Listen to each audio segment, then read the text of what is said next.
રામપરાના ત્રંબો ગામે યુવાનની ઘાતકીય હત્યા કરતા ચકચાર મચી ગયો હતો. નવા ત્રંબો ગામના બસ સ્ટેન્ડ પાસે રાત્રે 9:30 અરસામાં બન્યો હતો બનાવ. હત્યાનો બનાવ સામે આવતા મોટી સંખ્યામાં લોકો સરકારી હોસ્પિટલે એકત્રિત થયા.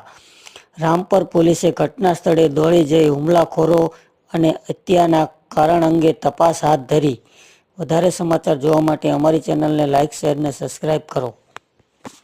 રાત્રે તારીખ 27/10/2025 રાપર તાલુકાના ત્રંબો ગામ ખાતે મરણ જનાર ધનસુખ ડોડિયાને તેનો મિત્ર આરોપી ભરત કોલી દ્વારા જૂના ઝઘડાનું મનદુખ રાખી લોખંડના પાઇપ વડે તેની હત્યા નિપજાવી મોત કરેલ છે.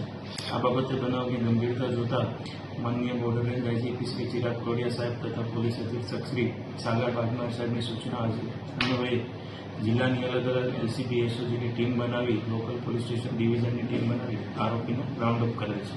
Thank you.